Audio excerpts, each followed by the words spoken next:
dans le moment difficile que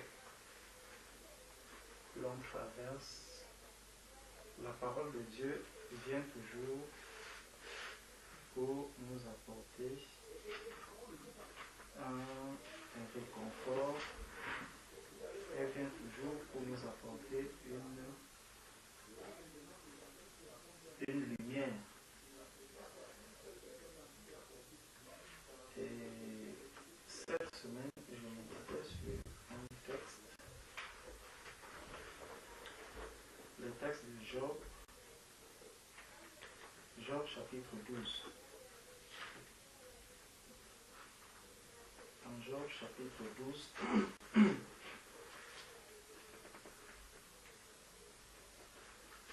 Job chapitre 12, au verset 10. Donc commençons au verset 7. Job chapitre 12 à partir du verset 7. Qui nous dit: interroge les bêtes, elles s'instruiront. Les oiseaux du ciel, ils te l'apprendront. Parle à la terre, elle t'instruira. Et les poissons de la mer te le raconteront. Qui ne reconnaît chez eux la preuve que la main de l'Éternel a fait toutes ces choses? Que la main de l'Éternel a fait toutes ces choses. Verset 10. Il tient dans sa main l'âme de tout ce qui vit. Il souffre de toute chair d'homme.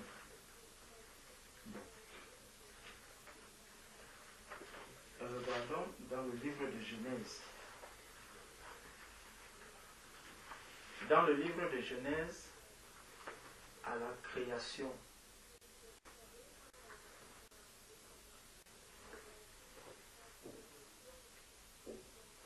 dans le livre de Genèse, à la création, lorsque Dieu va créer les choses, on nous dit au verset, dans Job, Genèse à partir du chapitre 2. Ainsi furent achevés les cieux et la terre et toute leur armée. Dieu acheva au 7e jour son œuvre qu'il avait faite.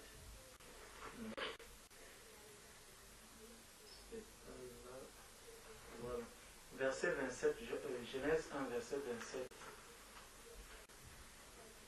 Au verset 26, il dit: puis Dieu dit, faisons l'homme à notre image, selon notre ressemblance, et qu'il domine sur les poissons de la terre, sur les oiseaux du ciel, sur le bétail, sur toute la terre et sur tous les reptiles qui rampent sur la terre. C'est quel chapitre? Genèse 1, verset 26. Maintenant, verset 27. Dieu créa l'homme à son image, il le créa à l'image de Dieu, il créa l'homme et la femme. Donc, Dieu va donc créer l'être humain, Dieu va créer l'homme, et lorsque Dieu va créer l'homme, l'homme sera quelqu'un qui n'a pas de vie. Dieu crée, donc il crée pas comme si Dieu prend de la boue, il fabrique un être, et l'être là, c'est l'être humain, c'est l'homme. Mais sauf que il y a quelque chose qui lui manque, c'est le souffle. Quand on arrive dans Genèse chapitre 2, il y a une précision qu'on nous fait. Genèse chapitre 2, verset 7. L'Éternel Dieu forma l'homme de la poussière de la terre. Il souffla dans ses narines un souffle de vie, et l'homme devint un être vivant. Bon. Donc c'est après avoir soufflé dans les narines de l'être humain que cet être est devenu un être vivant. dont Dieu a donné le souffle dès le début, dès la création. Dieu a donné le souffle, son souffle à l'être humain, et c'est ça qui a donné vie à l'être. Donc si l'homme devint un être capable de s'exprimer, un être capable d'accomplir des choses, un être capable de manifester la vie dans ce monde, c'est parce qu'il a reçu le souffle qui venait de Dieu. Donc, dans Job, chapitre 12, verset 10, il vient nous faire encore ce rappel que Dieu tient dans sa main l'âme de tout ce qui vit, le souffle de toute chair d'homme. Je vais nous dire pourquoi est-ce que ce texte m'a beaucoup aidé. Bon. Si nous prenons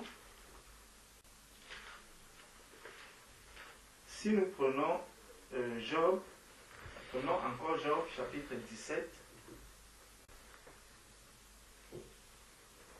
Job chapitre 17 à partir du verset 1.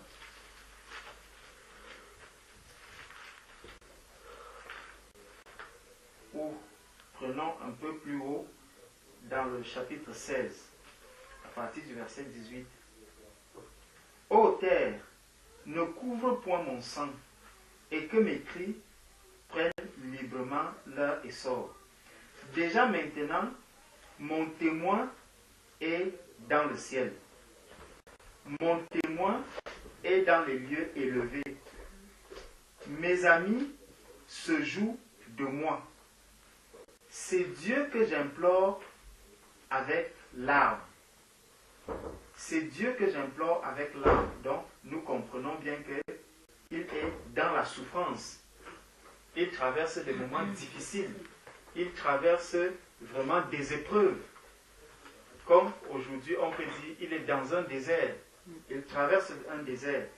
Et dans ce désert, donc, il dit, c'est Dieu que j'implore avec larmes.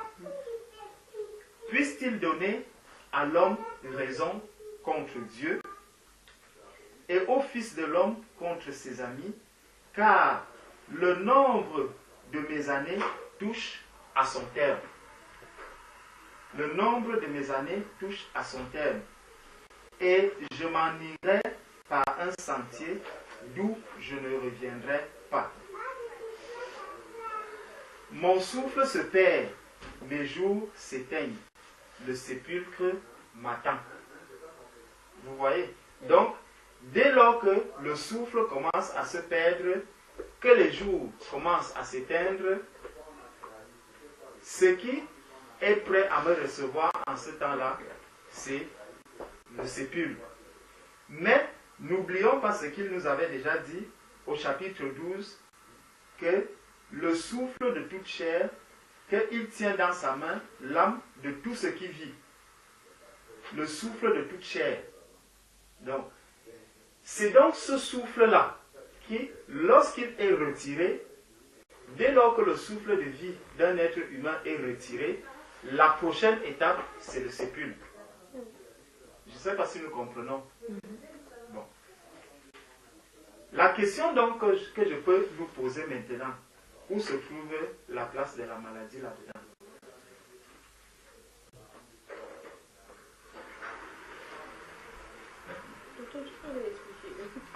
Bon, je suis en train de dire ceci.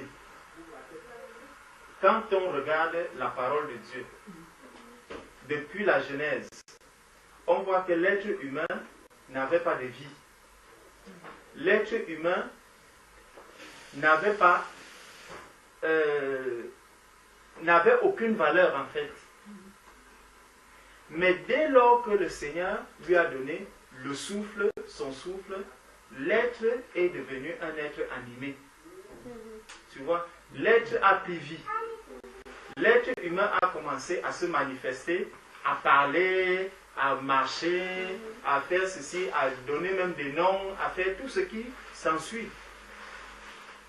Ça, c'était après le souffle de vie.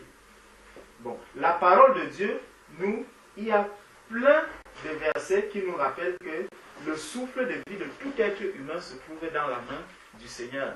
C'est pour ça que je nous ai pris, on peut prendre Job chapitre 10, verset 10, verset 9 à 10, qui dit que qui ne reconnaît chez eux la preuve que la main de l'Éternel a fait toutes choses. Il tient dans sa main l'âme de tout ce qui vit, le souffle de toute chair d'homme. Donc, Dieu tient dans sa main le souffle de vie de toute chair d'homme.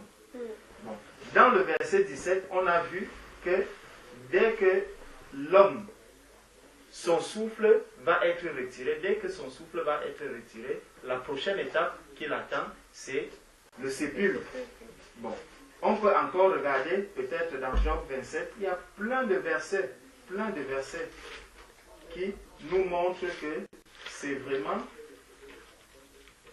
Job 27 qui dit, Job à partir du verset 1, Job prit de nouveau la parole sous forme sentencieuse et dit, Dieu qui me refuse justice est vivant. Le Tout-Puissant qui remplit mon âme d'amertume est vivant. Aussi longtemps que j'aurai ma respiration et que le souffle de Dieu sera dans mes narines. Donc, le souffle est le souffle de Dieu. La question donc que je nous pose, c'est que, quel est donc le rôle de la maladie là-dedans? Parce que nous avons souvent, il y a quelque chose que l'on dit, c'est que tel est déjà gravement malade, il va mourir. Vous voyez? Tel est souffrant, tel est dans... Tu vas arriver devant les médecins vont donner un diagnostic, ils diront, quand nous regardons son état, il n'en a plus pour 2 mois. Vous voyez? Ça devient comme si le souffle de vie, en fait, dépend de la maladie. C'est comme si c'est la maladie qui tient notre souffle de vie. C'est ça que je voudrais qu'on comprenne, en fait. Donc, et ça, le monde aujourd'hui n'arrive pas à intégrer cela. On n'arrive pas à comprendre que même si un homme décède étant malade, en fait, ce n'est que le plan du Seigneur qui est en train de s'accomplir. Dieu a voulu que cet homme quitte la terre dans cet état. Aucun homme ne peut partir de la terre à un autre moment qu'au moment où Dieu décide de lui retirer son souffle de vie. Le souffle de vie appartient à Dieu. La maladie n'a absolument aucun pouvoir sur notre vie. Ça, c'est vraiment quelque chose que nous, chrétiens, nous devons intégrer, de sorte que même quand nous voyons un membre de notre famille, nous voyons un bien-aimé qui est dans une grande souffrance, qui est gravement malade, il faudrait que nous soyons remplis de cette vérité que le souffle de vie de tout être humain ne peut être retiré que par Dieu. Pas par la maladie. Donc ne donnons pas un quelconque pouvoir à la maladie. Quand on dit, ah, c'est la maladie qui va le tuer. Non, ce n'est pas vrai. C'est à cause de cette maladie qu'il va mourir. Non.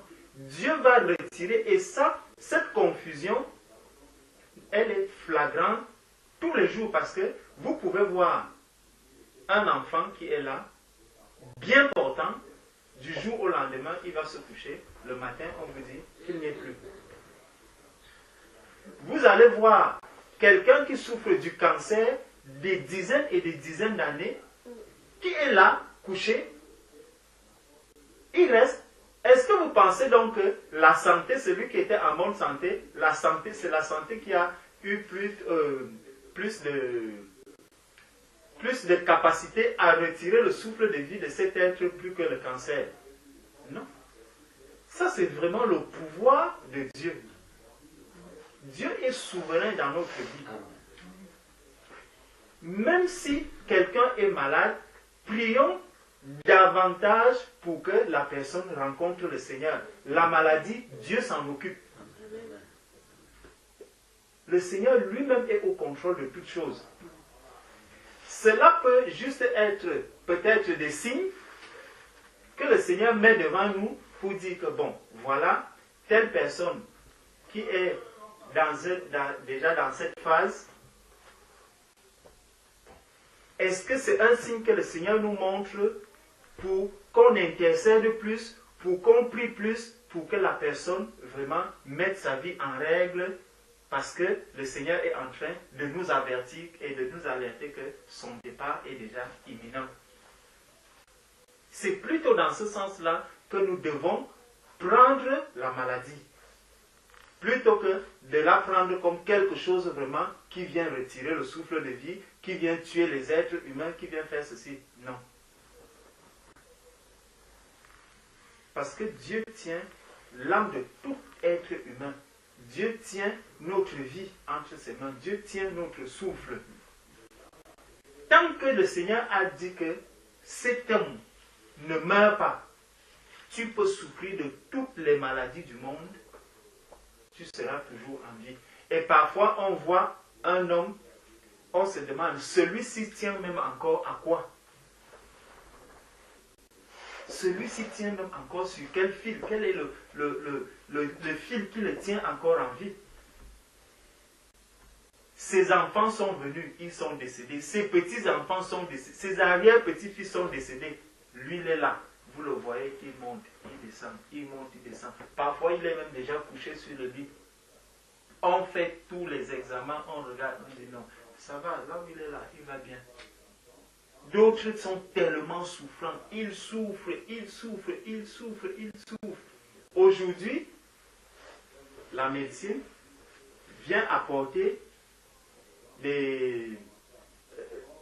En fait, le diable utilise également beaucoup la médecine pour précipiter les hommes en enfer. Parce que quand on regarde dans la médecine où certaines personnes vont vous dire non, moi je n'ai pas envie de souffrir. Dès que je commence à souffrir, donnez-moi la mort. En fait, cette personne ne sait pas qu'elle est en train de se suicider. Et devant le Seigneur, si tu prends volontairement l'engagement de mourir, le Seigneur va dire, ok, il n'y a pas de problème. Le souffle de vie, il le retire et tu t'en vas. De la même manière, vous allez voir peut-être un petit enfant qui se tient là au 6e étage. Par mégarde, le petit enfant tombe.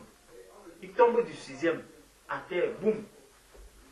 Quand les pompiers arrivent, tac, tac, tac, on regarde, on dit qu'il n'y a rien. C'est un innocent. Donc il est tombé, c'est un accident, c'est par ignorance. Donc il était peut-être en train de jouer et il s'est dit, bon, je vais jouer, je vais jouer. Boum, il est tombé. Le Seigneur va protéger cet enfant. Mais par contre, quelqu'un qui est conscient, qu'il se met du 2e étage, il dit, maintenant moi, je veux me donner la mort. Tombe de là, ça sera ta fin. Donc tu as voulu que ta fin arrive là. Le Seigneur va dire, il n'y a pas de problème. Il n'y a pas de problème, mais ta place, tu la connais déjà. Donc tu as décidé, tu as pris l'engagement de te suicider.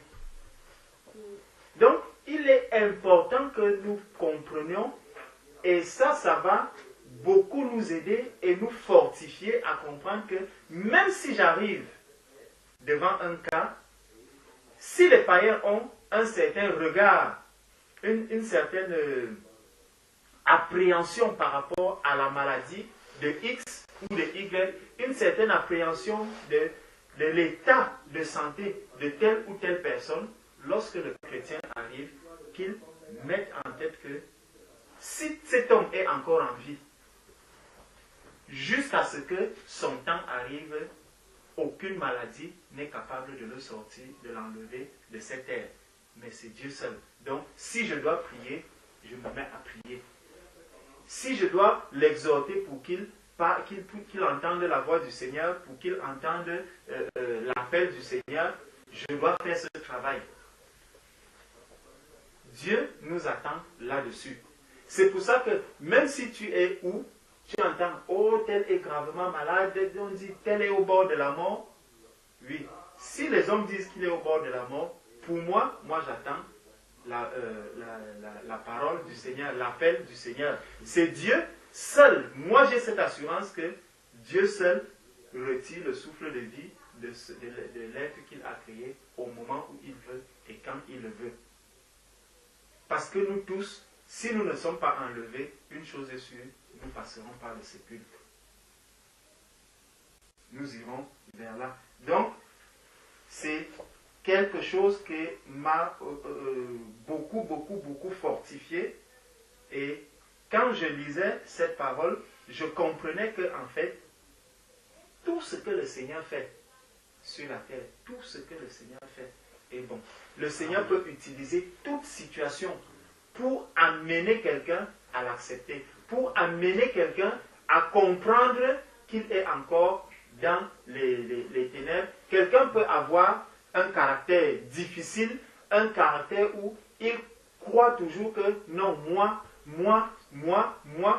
mais à un moment donné, si tu te retrouves sur un lit d'hôpital où tu n'es plus capable de faire ta toilette, une chose est sûre, ici encore on a des aides-soignantes qui vont s'occuper de ça. En Afrique, il va falloir que peut-être toute ton intimité que tu cachais, tout ce que tu cachais là, que d'autres personnes viennent maintenant, qu'ils te portent, qu'ils viennent te faire la toilette, qu'ils viennent faire ceci, qu'ils viennent, si tu as même à manger, c'est eux qui vont s'en occuper. Donc, ce grand caractère, le Seigneur l'anéantit là, face devant la maladie. Imagine-toi donc, si autour de toi, tu t'étais déjà coupé de tout ton entourage. Certains même, ils ne comptent que peut-être sur son argent, ils ne comptent que sur lui, ils ne comptent que sur le rang social qu'il occupe, et commence à marcher, même sur ses cousins, ses frères, ses neveux, tous. Personne n'a de valeur. Quand tu te retrouves donc face à cette situation, en fait, le Seigneur est en train de te donner un message. C'est que là où tu es là, ces personnes que tu étais en train de négliger, c'est eux maintenant qui peuvent te venir en aide. C'est eux maintenant qui peuvent venir peut-être te faire la toilette, c'est eux qui peuvent venir te laver, c'est eux qui peuvent venir te donner à manger. Seule la présence de l'un d'eux à côté de toi peut t'apporter beaucoup et te fortifier. Donc, le Seigneur utilise toutes les situations. C'est pour ça qu'on dit que Dieu parle tantôt d'une manière, tantôt d'une autre. Face à une situation, ne prenons pas toujours des situations que nous traversons dans notre vie comme étant des situations désastreuses, des situations qui viennent par exemple nous assommer dans notre marche. C'est pour ça que même dans le désert, le Seigneur Jésus avait toujours la foi en Jésus, en son Père. Il croyait toujours que ce que le Père fait pour lui, c'est ce qu'il y a de meilleur. Dans le désert, quand il le conduit dans le désert, le Seigneur Jésus-Christ avait cette assurance que c'est le meilleur endroit où il doit se trouver. Donc, même dans mes souffrances, je dois avoir cette assurance que c'est Jésus-Christ qui peut tout et qui est capable d'accomplir toutes choses. Dans la maladie, que ce soit le chômage n'a aucun pouvoir sur le souffle de vie de quelqu'un. Même un accident, l'accident n'a pas le souffle de vie, ne tient pas le souffle de vie de quelqu'un. Cela ne veut pas dire que nous devons être imprudents. Parce que là, si tu rentres dans l'imprudence, là tu es en train de tenter le Seigneur. Ne va pas tenter le Seigneur en disant, bon, je vais conduire à 500 à l'heure. Là, tu es déjà hors la loi. Mais vraiment, les choses qui nous arrivent, si nous ne sommes pas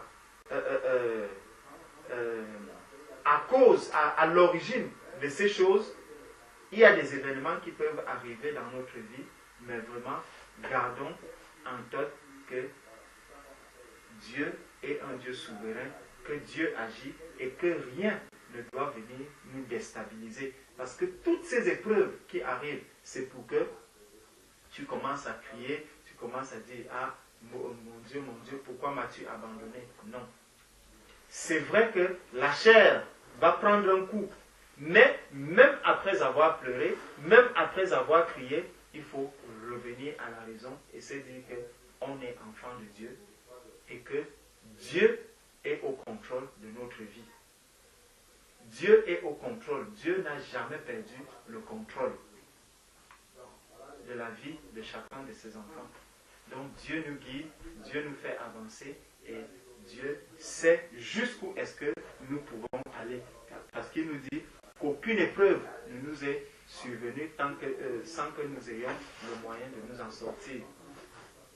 Donc tout ce qui arrive dans notre vie, il faut juste que l'on soit lucide, que l'on demeure dans la prière, que l'on demeure toujours au pied du Seigneur, qu'on fasse confiance à Jésus-Christ et que l'on se dise, Seigneur, je ne m'attends qu'à toi. Que ce soit la maladie, la souffrance, le chômage, toutes les épreuves, tout ce qui peut être autour de nous, rien de tout cela n'a le pouvoir sur notre souffle de vie. Il n'y a que le Seigneur seul. C'est lui seul qui donne le souffle et c'est lui qui le retire quand il veut. Donc c'est juste cette petite exhortation et cet encouragement que je voulais nous donner. Amen. Amen.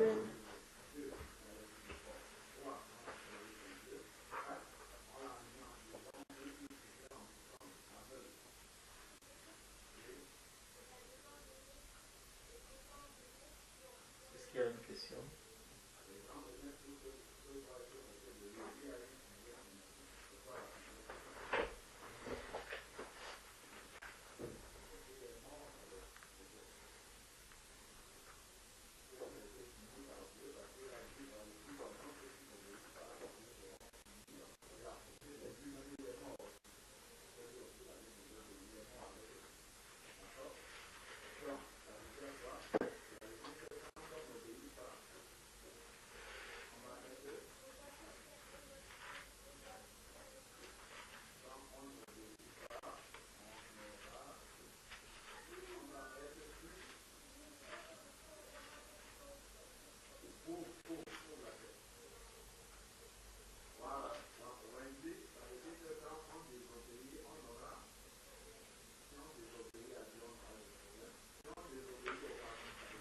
Merci pour cette exhortation.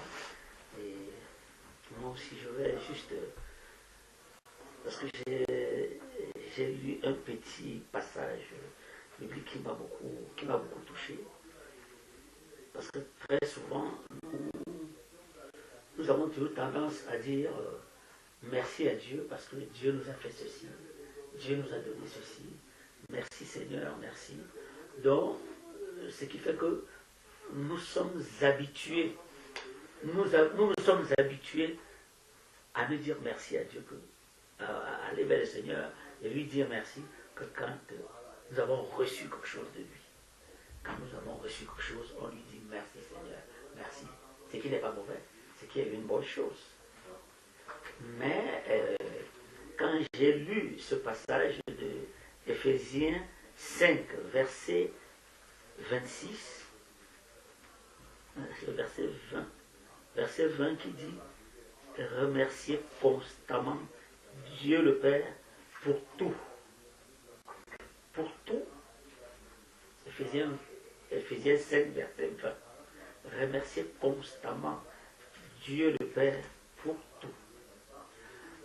Ça veut dire que nous devons le remercier en toutes circonstances. Le remercier constamment. On doit être tout le temps en train de lui dire merci.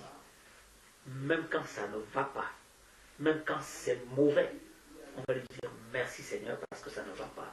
Parce que tu as permis que cette occasion t'y arrive. Merci mon Dieu, mon roi, pour ce que tu m'as donné. Merci Père parce que aujourd'hui je n'ai plus mon travail, mais je te dis merci.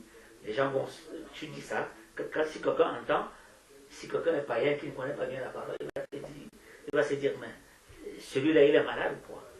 Il perd le travail, mais il dit merci. Il vient de perdre un parent, mais il dit merci Seigneur parce que tu as repris mon père, parce que tu as repris ma mère, parce que tu as repris mon frère, parce que tu as... Il dit merci. Alors pour quelqu'un qui n'est pas sensible, pour quelqu'un qui n'a pas la sagesse d'en haut, pour quelqu'un qui n'a pas l'intelligence d'en haut, il se dit, mais est-ce que c'est normal ça? Est-ce que c'est normal que tu dises merci? Mais le Seigneur nous devons dire constamment merci pour toutes choses. Dans d'autres versets, c'est pour toutes choses. Quel que soit ce qui va nous arriver, quel que soit ce qui nous arrive, on doit lui dire, Seigneur, je te remercie. En tant qu'enfant de Dieu, on doit lui dire, merci Seigneur, parce que c'est lui qui a permis que ça arrive. C'est lui qui a permis que nous sommes dans cette situation. Et s'il le permet, c'est parce qu'il sait pourquoi il le permet. S'il le permet, c'est parce qu'il sait qu'il y a quelque chose en nous qu'il faut corriger. Il y a quelque chose en nous qu'il faut un peu améliorer.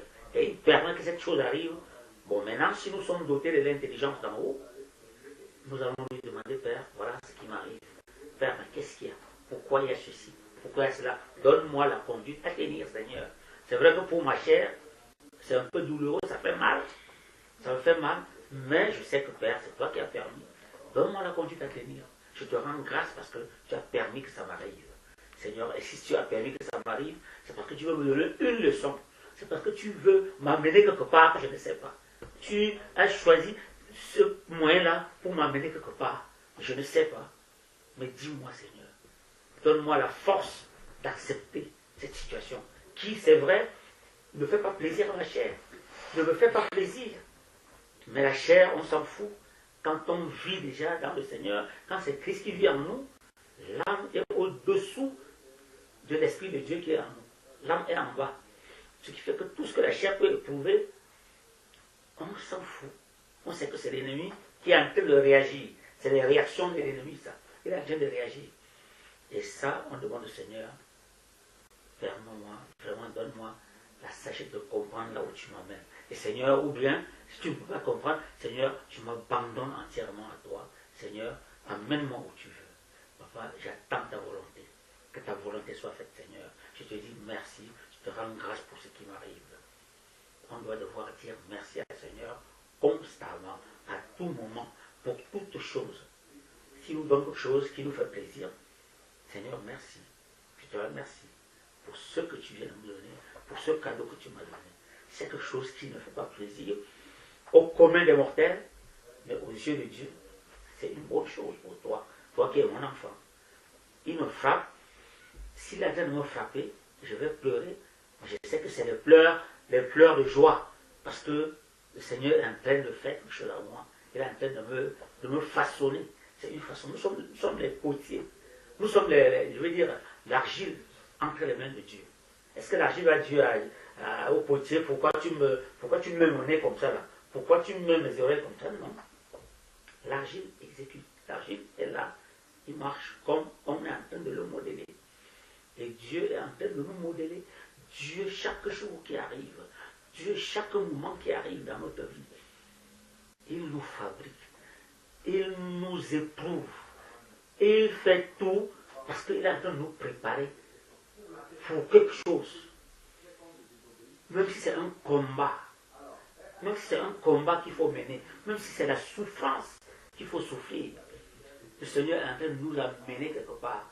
C'est hier encore que je lisais, avant-hier que je lisais dans le livre de Philippiens, je ne sais pas si c'est dans Philippiens. Philippiens 4. Non, Philippiens 2, Philippiens 1, verset 29. Ou Philippiens 1, verset 29. En effet, il vous a été fait. Non, il vous a été fait la grâce, non seulement de croire en Christ. Philippiens 1, verset 29. En effet, il vous a été fait la grâce, non seulement de croire en Christ, parce que quand on dit à quelqu'un, oui, j'ai la grâce, vraiment le Seigneur nous a appelés à lui. Nous croyons en Dieu. J'ai la grâce. Je suis enfant de Dieu. C'est une très bonne chose. C'est une grâce. Mais la grâce n'est pas seulement quand Dieu t'a appelé. J'ai compris que Dieu, la grâce n'est pas seulement quand Dieu t'a appelé à lui. Mais la grâce aussi, c'est que tu souffres pour Dieu. En effet, il nous a été fait la grâce, non seulement de croire en Christ, mais encore de souffrir pour lui. C'est une grâce de souffrir pour Dieu.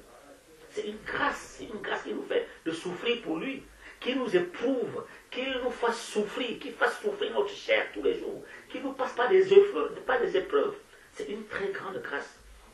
Nous avons dit merci Seigneur pour cette grâce que tu m'accordes aujourd'hui, de souffrir encore pour toi. Oui, c'est une grâce que le Seigneur nous accorde, de souffrir réellement pour lui. D'être éprouvé par lui, de traverser des étapes pour lui. C'est une grâce qu'il nous accorde. Donc, vraiment, Dieu, comme on dit, ses voies sont insondables. Il a plusieurs moyens de nous amener vers un but, parce qu'il y a un but final qu'il veut, là où il veut nous amener tous. Il y a un but final. Mais chacun passe par son chemin, pour atteindre le but final, où nous tous, nous allons nous retrouver sur ce but final-là. Nous allons nous retrouver tous au même endroit. Mais chacun est passé par son chemin. Et nous devons vraiment, vraiment constamment lui dire. Et depuis que j'ai compris ce passage, tout ce qui peut m'arriver maintenant, que ce soit bon ou mauvais, je dis Seigneur, merci. Tout ce que nous devons faire, c'est de faire sa volonté, de marcher comme il nous demande de marcher, de ne pas nous détourner du chemin de la vérité, de marcher sur le chemin de la vérité, de prendre le chemin de la vérité, le chemin qu'il a tracé pour nous, parce que c'est lui le chemin, c'est lui la vérité, c'est lui la vie. Le chemin, il est la vérité et la vie. Et la parole de Dieu est esprit et vie. Et si nous marchons comme il nous demande de marcher, si nous allons comme il nous demande de le faire, tout ce qui peut nous arriver, il est au contrôle, il surveille tout, il fait tout pour que, voilà, mon enfant, qui ne chute pas. Mon enfant, va ici, passe par là, vas-y, et dès que tu arrives, moi, il y a le moment où j'ai eu à traverser de terribles moments de ma vie, où quand je ne comprenais pas encore, je me disais, mais est-ce que Dieu lui-même voit comment je souffre? Est-ce que Dieu voit comment c'est dur, c'est mauvais pour moi comme ça? Mais quand je voyais parfois le résultat final, quand j'étais encore, quand j'étais encore dans le monde matériel, où tu vois le monde matériel, tu te dis, oh Seigneur me met dans une situation difficile matériellement. Quand je trouve que, à la fin, il y a quelque chose, c'est toujours matériel. Je me dis ça, Dieu, est-ce qu'il fallait qu'il passe par ce moyen-là pour me... Mais je ne comprenais rien, mais maintenant que je suis vraiment... qu'on est vraiment dans l'esprit de Dieu, tout ce qui peut nous faire traverser comme situation, c'est là où il nous amène. Ces voix, ce sont ces voix. Ces pensées sont ces pensées. Ce ne sont pas nos pensées. Ce sont les pensées de Dieu. Tout ce qui peut, vraiment, tout ce qu'il peut utiliser pour nous amener vers le chemin, pour nous maintenir sur le chemin, il utilise. Et c'est pour notre chemin. Quand ton père te frappe, étant petit, tu ne comprends pas ce que c'est. Mais il veut ton bien. Il veut notre bien. Ton papa te frappe à la maison, il te tape parce qu'il voit ton caractère. Il voit que tu es celui-là qu'il faut taper. Tu es celui-là, si on ne te tape pas, tu ne vas pas arriver. Si on te tape, tu ne vas pas comprendre. Il faut te taper pour te redresser. Et notre Père aussi, il est celui-là. Que quand ça ne va pas, il nous corrige un peu. Il nous maintient sur le chemin. Il nous corrige, il nous maintient sur le chemin. Donc, tout ce qui peut nous arriver, bon ou mauvais, vraiment, disons seulement merci au Seigneur. Disons-lui merci, rendons-lui grâce. Tout en étant reconnaissant comme ça, là, il se dit, voilà mon enfant, il est fidèle. Il est fidèle. Même quand je le corrige, il est fidèle. Même quand je fais des trucs qui font mal, il est fidèle, il est là. Et Dieu aime les gens fidèles. Dieu aime quand les enfants sont fidèles. Et parce que lui-même, Dieu, il est fidèle. Dieu lui-même est fidèle. Il ne peut pas se réunir, il est fidèle. Et quand il voit que nous sommes fidèles avec lui, lui aussi, il sera fidèle avec nous. Lui aussi, il est fidèle avec nous, pas qu'il sera. Il est déjà d'office. Il est déjà d'office fidèle avec nous. Mais quand il voit que nous aussi, ces enfants, nous sommes fidèles, nous respectons sa parole, nous marchons comme il veut, nous faisons ce qu'il veut, n'oublions pas que Dieu veut notre bien. Personne au monde ne veut notre bien comme Dieu. Jamais de la vie. Même notre Père de chair, il ne veut pas notre bien comme Dieu veut notre bien. Dieu veut notre bien. Dieu veut nous sauver. Notre Père spirituel, il veut notre bien parce que il veut que nous ayons, il veut que nous réussissions. Il veut que nous ne manquons de rien à manger. Mais Dieu attend autre chose de nous. Dieu attend autre chose de nous. Et même quand nous traversons ces étapes-là, mes frères, et quand j'ai lu le livre de Romains aussi, c'était dans le livre de Romains, pour dire que tout ce que nous traversons aujourd'hui, tout ce que nous vivons aujourd'hui, je ne sais pas si c'est le livre de Romains ou si c'est Galates. C'est pas Romains 10, Romains 8, Romains 8, je ne sais pas.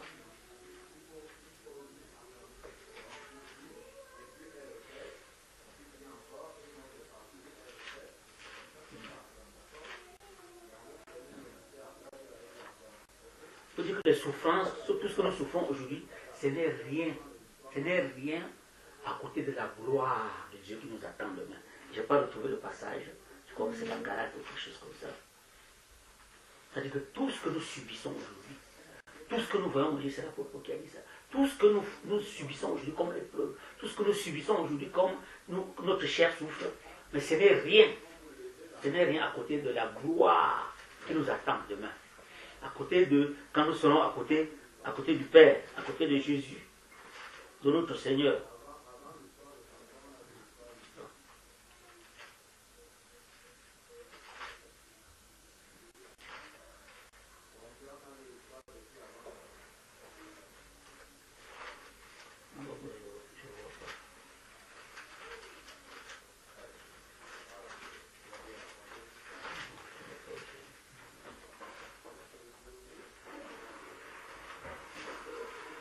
Donc ce passage dit que tout ce que nous vivons aujourd'hui, ce n'est vraiment rien à côté de ce que nous vivrons demain.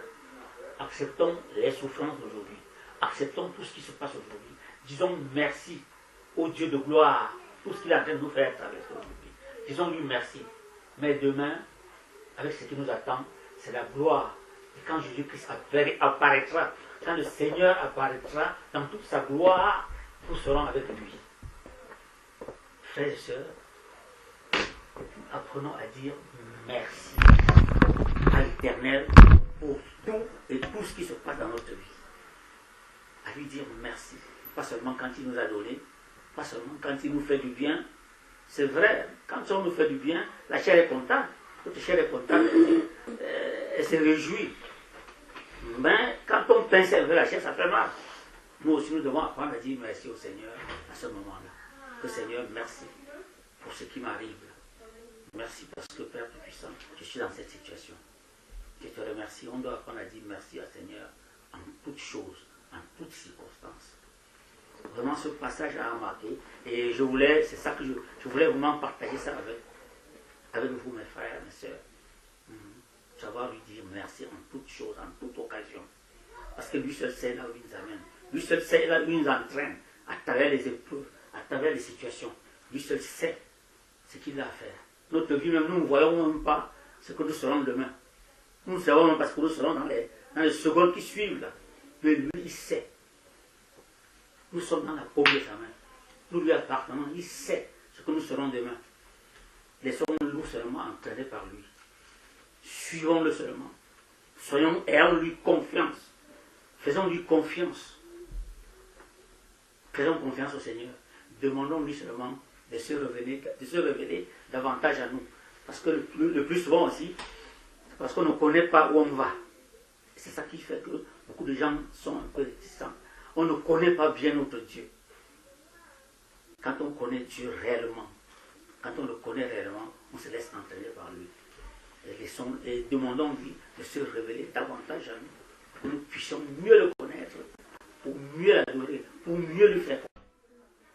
Vous verrez si vous avez bien compris ce qui a été transmis. Qui a prêché déjà? Les deux. Bon, donc, ok. C'est bien que ça ne soit pas les deux qui parlent alors. Oui. On va essayer de synthétiser. Oui, c'est vraiment l'idée, hein, le résumé vraiment de... Notre frère Georges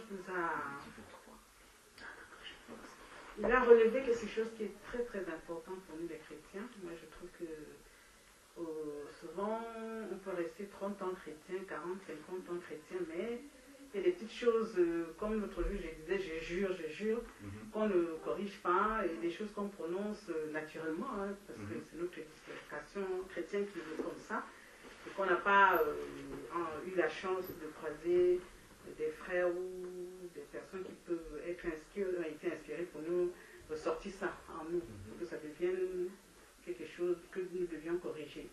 En fait, il a dit que le souffle de vie que nous avions, à la création, Dieu nous a donné ce souffle de vie. Et très souvent, on a des malades autour de nous. Et nous, les chrétiens, on a souvent l'habitude de dire que oh, la maladie va l'emporter. La maladie, il est à tel niveau, les médecins ont dit que non, il en a pour 2 mois et que c'est fini, c'est la maladie, il va lui faire partir, il va lui faire mourir, il va mourir de cette maladie. En effet, ce n'est pas la maladie qui enlève le souffle de vie, c'est Dieu qui enlève le souffle de vie. Amen. Il a donné des exemples et ça a été très, ça m'a trop touché. C'est qu'un jeune peut prendre sa voiture, par exemple, sortir d'ici et puis il n'arrive pas à Clignancourt, il est mort. Il n'est pas mort parce qu'il est tombé malade pendant 10 ans. Il est mort tout simplement parce que Dieu lui a récupéré le souffle de vie. Il y a des messieurs dans les hôpitaux, quand on va dans les maisons de retraite, on va voir les parents qui sont là depuis 15 ans, 10 ans, d'autres qui ont des maladies incurables depuis 3, 4 ans, 5 ans, mais ils sont toujours là. Ils sont toujours là. Dieu n'a pas enlevé le souffle de vie. La maladie, c'est Dieu qui enlève le souffle de vie, c'est pas la maladie en fait.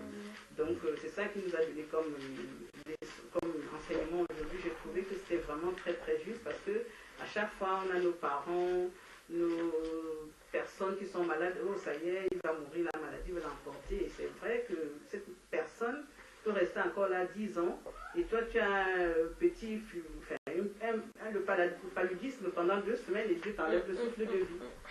Étant même à 30 ans, 40 ans, alors que ton père, ton grand-père qui est là depuis, chaque fois on entend que voilà, bon, le téléphone sonne ici, on dit ah ça y est, il est parti, il va partir. Peut-être que je veux préparer ma valise, à chaque fois tu envoies le West Union, mais il est toujours là, Dieu n'enlève pas le souffle de vie, la maladie est toujours là, il est toujours dans les hôpitaux. Et j'ai trouvé ça vraiment très très très très intéressant que pour moi personnellement de changer le langage et puis quand il y a un malade ou une personne autour de nous qui est malade, on ne prie pas pour que la maladie parte, on prie tout simplement pour que Dieu lui donne accorde la grâce de conserver encore le souffle de vie. Voilà. Je pense que c'est moi ce que j'ai entretenu. Moi j'ai compris par là aussi que, pour compléter ce que la sœur a dit, je suis d'accord avec ce qu'elle disait. Mais moi ce que j'ai compris encore un peu plus loin, c'est que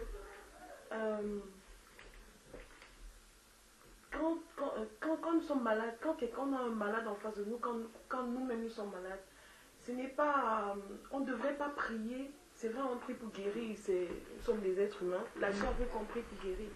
Mais on devrait, par exemple, si j'ai un malade en face de moi, je dois d'abord prier pour son âme au lieu de prier pour qu'il guérisse. Parce que, comme le frère Georges a dit tout à l'heure, on peut sortir un matin et ne pas revenir le soir. On peut se coucher le soir et ne pas se réveiller le matin. Ça veut dire que le Seigneur qui nous donne le souffle peut le retirer à n'importe quel moment. Donc on doit être prêt, quoi. On doit se battre pour rester sur le chemin, sur le bon chemin avec lui, parce que nul ne sait le jour ni l'heure. Donc on doit plutôt travailler sur notre sanctification, on doit plutôt travailler sur la bonne marche. Voilà, c'est vraiment ce qui m'a touché, que nous qui avons les parents peut-être malades, on ne devrait pas prier, parce que à mon humble avis, un parent qui a des enfants et qui sont déjà grands, qui a fait sa vie, qui a été jeune, qui a été vieux et aujourd'hui qui a vu ses petits-enfants et autres, et qui doit partir, c'est une grâce. Et donc, pour accompagner la grâce, ce serait bien encore, ce serait même encore parfait qu'il parte, qu'il aille dans la bonne direction, je veux dire, que s'il part, au moins que les enfants soient aussi contents de savoir que oui, il allait dans un monde de milliards, qu'il a retrouvé notre Père. C'est vraiment la chose qui m'a interpellée dans le discours de frère Georges. Et je reviens à ce que le frère a dit, le frère Mitano a dit tout à l'heure, c'est que nous devons apprendre à relativiser tout ce qui nous arrive. On doit se dire que il n'y a rien qui arrive au hasard. Tout ce qui nous arrive, tout ce qui arrive dans notre alentour, nous devons savoir que c'est la volonté de Dieu. On ne peut rien, nous en tant qu'être humain, nous ne pouvons rien changer par notre propre force. C'est le Seigneur qui, lui, oriente les choses. C'est lui qui sait le pourquoi et du comment des choses. Donc nous, ce qu'on a à faire, c'est dire merci et de respecter. C'est parfois très difficile, je le confirme, parce que parfois tu es face à une situation, tu dis, mais pourquoi je le prie tous les jours et tout et tout. Mais non, c'est pas à toi de décider, c'est lui qui a décidé. Et s'il décide comme ça, c'est que c'est bon pour toi. Peut-être aujourd'hui tu vois que c'est pas bon, mais si tu restes attentif, si tu restes bien les yeux ouverts et l'esprit ouvert, tu verras devant qu'il y a une leçon ou il y a un truc, voilà, que tu n'avais pas compris certainement avant, que tu devrais comprendre aujourd'hui. Donc c'est un peu ce que j'ai compris. Amen.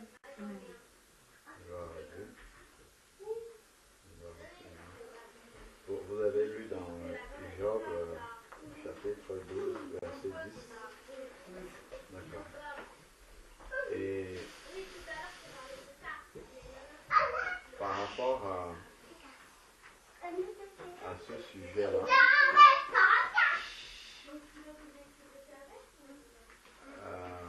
lorsqu'on voit Jésus-Christ marcher sur la terre, on comprend davantage que vraiment c'était Dieu qui s'était incarné dans la chair humaine, dans la manière dont il parle. Quand par exemple Jairus vient tomber à ses pieds et lui demande d'aller guérir sa fille unique qui est en train de mourir.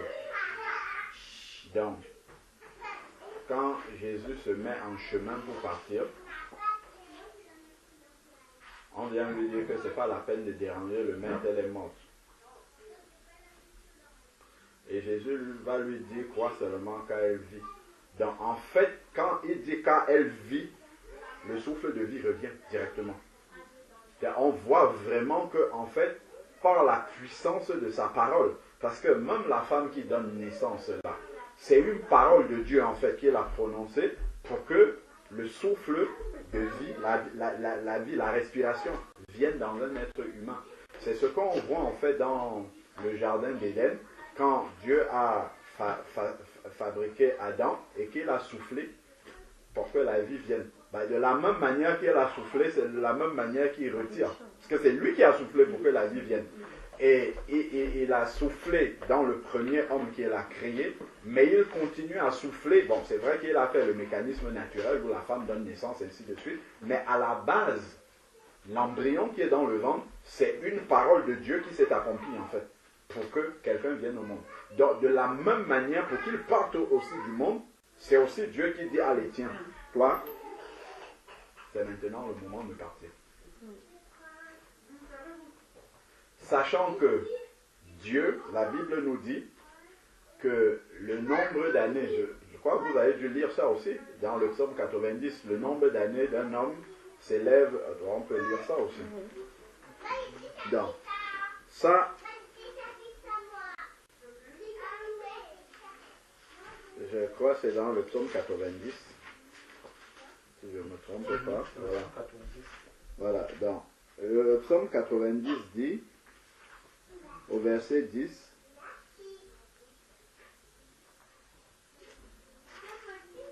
on peut prendre à partir du verset 9.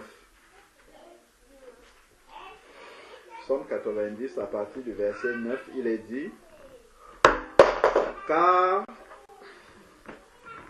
tous nos jours déclinent par ton courroux. Nous voyons nos années s'achever comme un murmure. Donc, les années courent en fait, et c'est quelque chose qu'on ne peut pas rattraper ni qu'on ne peut stopper. C'est indépendant de notre volonté, ce n'est pas sous notre contrôle, mais c'est sous le contrôle de Dieu. Et ensuite, il dit ici, le nombre d'années, le nombre de nos années s'élève à 70 ans, et si nous sommes vigoureux, à 80 ans. Et leur agitation n'est que peine et misère. Donc en fait, la volonté initiale du Seigneur, c'est qu'un homme sur la terre fasse au moins 70 ans. Et pour ceux qui ont plus de grâce, ils peuvent monter jusqu'à 80. Maintenant, par soit notre désobéissance, soit parce que Dieu nous a appelés à autre chose, nous pouvons ne pas atteindre ce nombre d'années. Et il y a deux possibilités. Si nous désobéissons à Dieu, nous pouvons écouter le nombre de nos années. Tout à l'heure, je partageais avec les enfants sur l'histoire de Samson. L'histoire de Samson, qui était appelé par Dieu, qui a désobéi au Seigneur à deux niveaux, en épousant déjà une femme étrangère, même comme le Seigneur dit que ça venait de Dieu, mais il a quand même épousé une femme étrangère et Dieu ne voulait pas ça. Ensuite, il a révélé justement où Dieu avait mis la puissance de sa force. Il a révélé et il y a eu des conséquences. Ses yeux ont été crevés. Il a été mis en prison. Donc ça, c'est sa désobéissance. Et il a demandé au Seigneur de l'aider à se venger d'au moins un de ses deux yeux. Sauf que quand il se venge, en fait, il réussit à pousser les poutres du bâtiment où les Philistins étaient en train de faire les festivités, mais il meurt avec eux. Je ne suis pas très certain que pour un appelé de Dieu, c'est de cette façon-là que Dieu, lui, il aurait voulu que son appelé meure. Alors ça, c'est sa désobéissance qui le conduit à ça. On peut prendre Saül. Saül, c'était vraiment un appelé de Dieu. Dieu a envoyé, comment on l'appelle, le prophète Samuel, aller précisément dans une maison pour appeler quelqu'un. Donc, Dieu l'avait appelé. Donc, par sa désobéissance, il s'est mis en dehors déjà de l'appel de Dieu par rapport à la royauté, parce qu'il a désobéi à Dieu, il a voulu faire les choses de la manière dont il voyait, alors que Dieu avait donné des commandements. Donc, il est sorti de là, Dieu l'a déchu déjà de la royauté, David a pris la place, et ensuite, maintenant, il est allé quelque chose que Dieu avait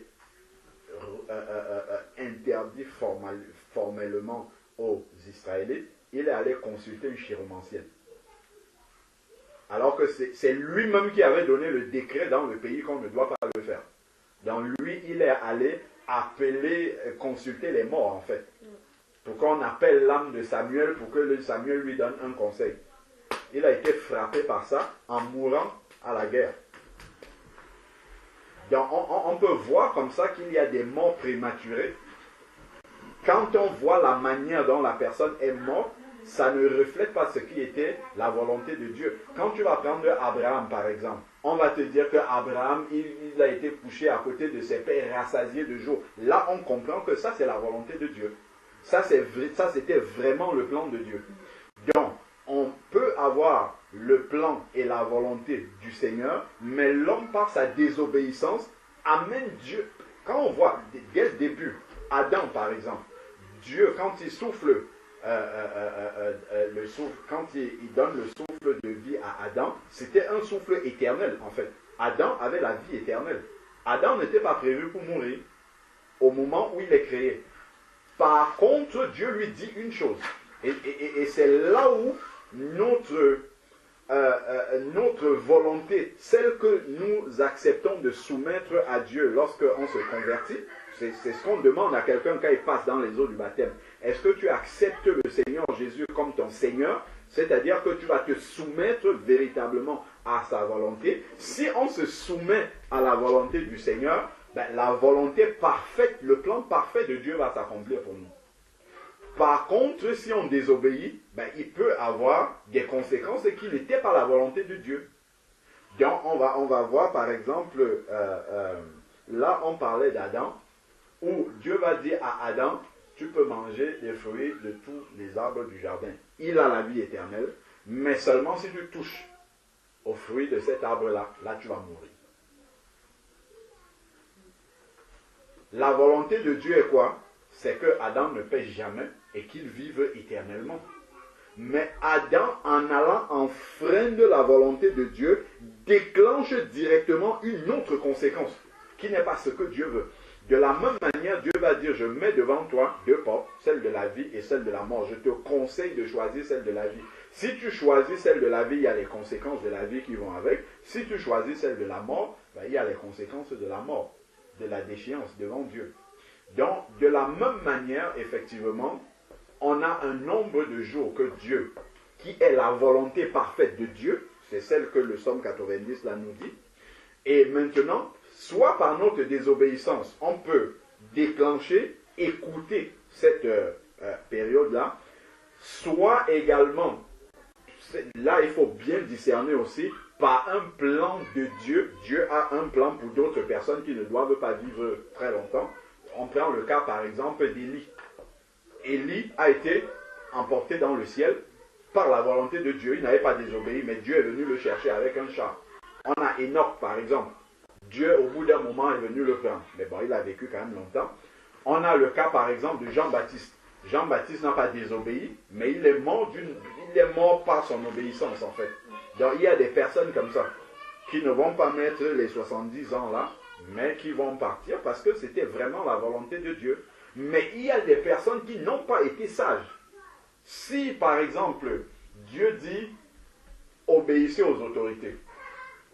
C'est écrit dans Romains 13.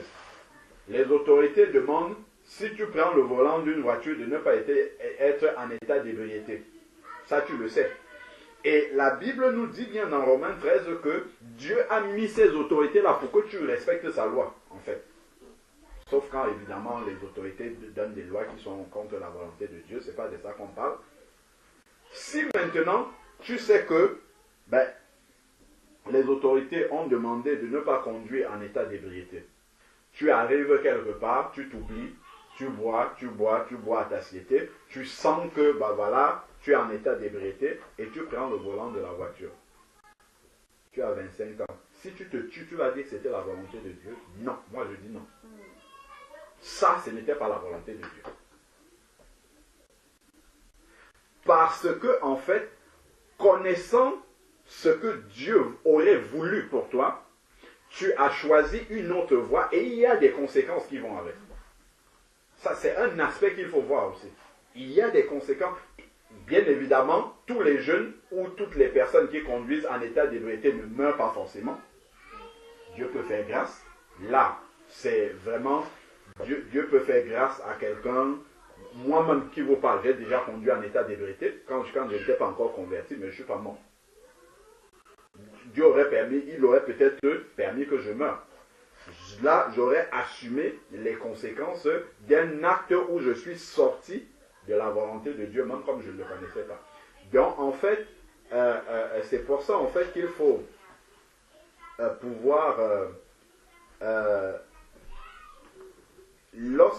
lorsque quelque chose se produit, tout n'est pas dans la volonté de Dieu.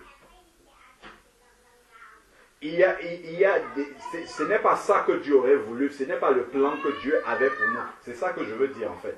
C'est-à-dire que quand Adam va pécher, il entre dans un autre plan qui n'était pas ce que Dieu voulait.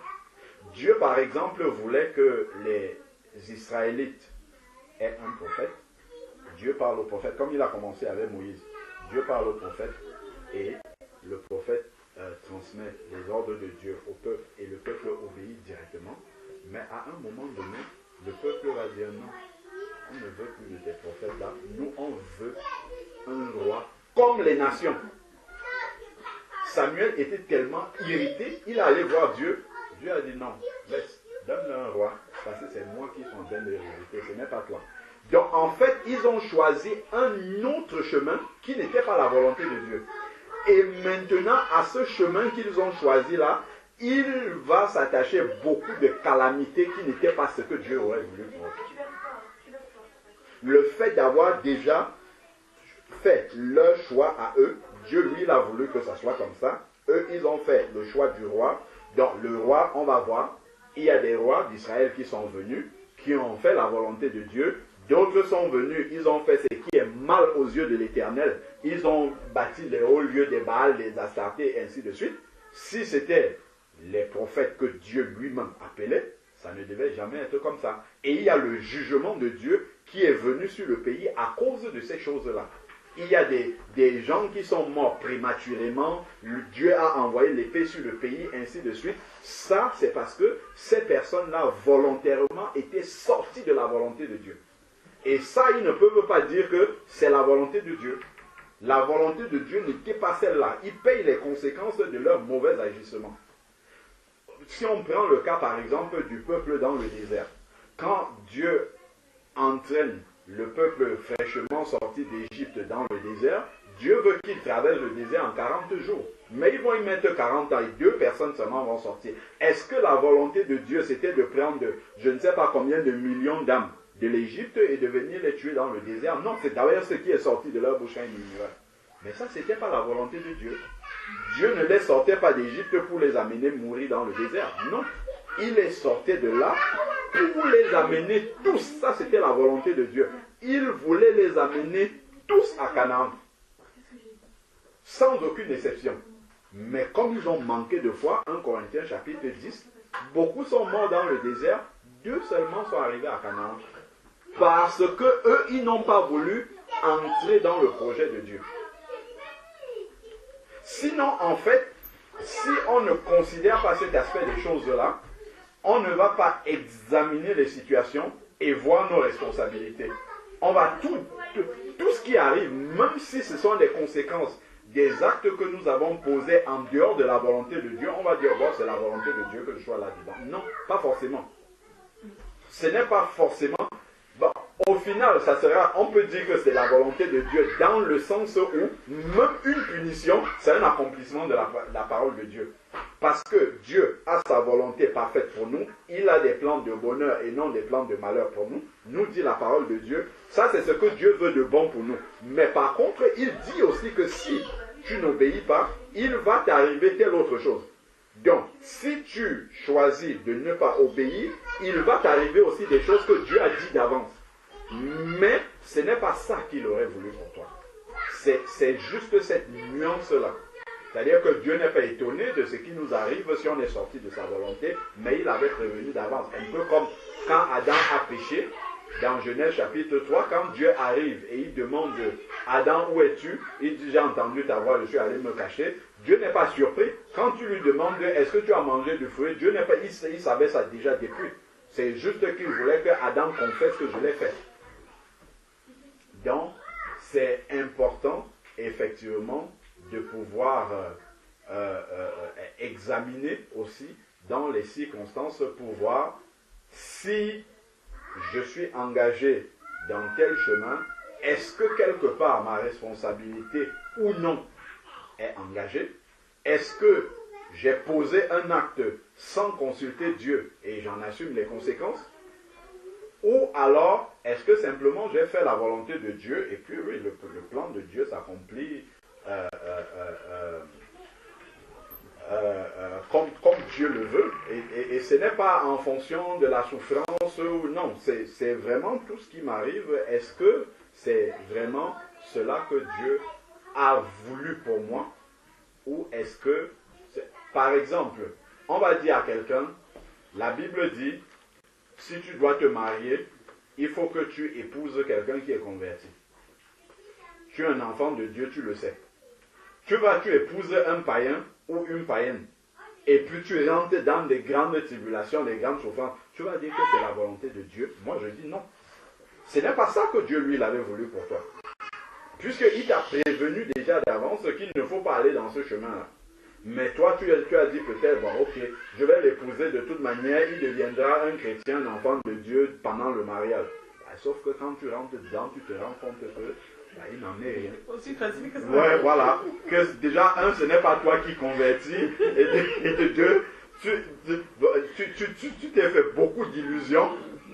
Là, maintenant, tu es dedans, et quand tu vas lire la Bible dit que tu ne dois pas divorcer. Tu dois rester là-dedans.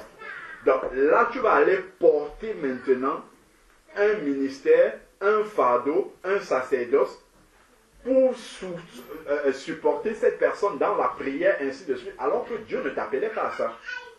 Dieu veut te mettre avec un autre enfant de Dieu pour vous donner d'autres sujets à porter dans la prière, mais toi, tu vas maintenant, en fait, amener un sujet qui va devenir ton sujet principal de prière, qui est ton conjoint, alors que ce n'est pas ça. Ce n'est pas ça que Dieu t'appelait. Dieu, lui, il avait autre chose à te donner. Et donc, du coup, comme tu es finalement, comment dire, accaparé par le sujet de ton conjoint qui n'est pas converti, ben, tu ne peux pas faire autre chose. Tu n'as pas la, comment dire, le cœur n'est pas libre pour penser à d'autres sujets. Et là, tu es à côté de la volonté de Dieu. Mais là, tu ne vas pas dire que, la volonté de Dieu est en train de s'accomplir pour moi. Non, c'est que tu as désobéi au départ. Et là, maintenant, cette désobéissance-là a déclenché des conséquences que tu es en train de subir maintenant. Donc, c'est vraiment cette nuance-là que je voulais rajouter dans ce qui a été dit par rapport à la volonté de Dieu. Donc, c'est important toujours d'examiner, de voir est-ce que ce qui est en train de s'accomplir était la volonté parfaite de Dieu. C'est ça le terme. Est-ce que c'était ça le plan parfait de Dieu pour moi? Ou est-ce que ce qui est en train de s'accomplir est une conséquence de ce que je n'ai pas laissé le plan parfait, que moi-même j'ai été un obstacle à ce que le plan parfait de Dieu s'accomplisse pour moi. Même la maladie. Il peut y avoir des maladies qu'on a, par exemple, 1 Corinthiens 11 le dit. Le Seigneur dit qu'il faut s'examiner avant de prendre je prends un cas précis qui est là dans la Bible. Il faut s'examiner avant de prendre le repas du Seigneur. Je vis comme je veux, tant qu'on ne me voit pas. Les frères, les sœurs ne savent pas que je vis de telle manière. On dit, repas du Seigneur, allez, venez, je prends. Et après, j'ai une maladie. Ça s'aggrave, je souffre. Et je vais dire, bon, Dieu est en train de travailler ma chair. Non, Dieu n'est pas en train. C'est la conséquence de ce que j'ai péché. C'est écrit dans la Bible comme ça. Et on dit même, c'est pour ça que beaucoup sont morts. Donc, d'autres peuvent mourir comme ça, prématurément, sans avoir atteint les 70 et 80 ans que Dieu lui l'aurait voulu. Je ne parle pas de quelqu'un qui avait un ministère, il est parti, il est mort en martyr parce que Dieu a prévu que c'était ça, ça marche. Je parle d'un chrétien normal qui vit normalement. Dieu avait prévu qu'il vive au moins 70 ou 80 ans, qui a eu cette vie-là avec le péché, qui vient partager le repas du Seigneur. Quand Dieu abrège, Dieu abrège sa mort, mais ça peut arriver d'une manière où on va dire c'était la volonté de Dieu. Il tombe malade, il meurt, on dit c'était la volonté de Dieu. Alors que Dieu n'avait pas prévu qu'il meure là, tout de suite. Dieu avait peut-être un autre plan pour lui. Mais comme il est entré dans la désobéissance, la maladie a peut-être frappé, la maladie vient de l'ennemi, et Dieu n'a pas étendu la main pour le guérir. C'est très simple. Voilà comment, en fait, la vie de quelqu'un peut être abrégée. Dieu peut bien étendre sa main pour enlever une maladie, comme il peut laisser. Donc il te laisse aller jusqu'au bout de cette maladie, le souffle de vie part, c'est lui qui a retiré le souffle de vie, sauf que c'est plutôt que ce qu'il avait prévu. Puisque de toute manière, il sait que comme tu es dans la désobéissance, il te laisse sur la terre, ton contentieux de péché ne peut que s'aggraver. Donc, par amour pour toi, il va te retirer alors. C'est encore par amour qu'il te prend alors. Donc, il y a tous ces aspects-là qu'il faut intégrer, en fait, dans la compréhension de la volonté de Dieu pour soi. Après, évidemment, il y a beaucoup de choses. Si on marche dans l'obéissance, ainsi de suite, il y a beaucoup de choses qui ne dépendent pas de nous. Du tout, parce que, voilà, Dieu a prévu les choses ainsi. Mais nous, en avançant, on doit toujours s'examiner, voir est-ce qu'on chemine dans la volonté du Seigneur ou est-ce que c'est en dehors. Et effectivement, pour résumer, par rapport à cela, le souffle, on a lu là dans Job, le souffle de toute chair est entre les mains de l'Éternel. Ça, on n'a pas la main là-dessus. Donc, si on a des personnes qui souffrent auprès de nous, et même si elles ne souffrent même pas, si on a simplement des personnes autour de nous, le plus important que nous puissions demander à Dieu pour eux, c'est qu'ils soient réconciliés avec lui.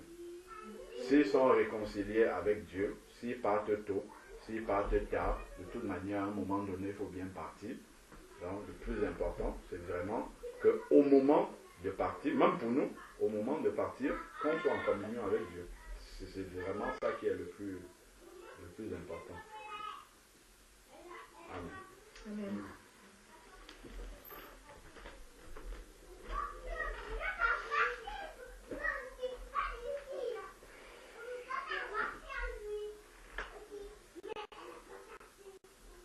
C'est vrai que quand on voit la marche de Jésus sur la terre, la guérison du corps était un moyen de montrer la puissance de Dieu,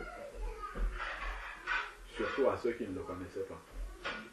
Et à partir de là, attirer les gens à lui. Donc souvent, quand il guérissait ou même quand il chassait des démons, après, on voyait tout de suite qu'il parlait du salut. Ta foi t'a sauvé, ta foi t'a guéri.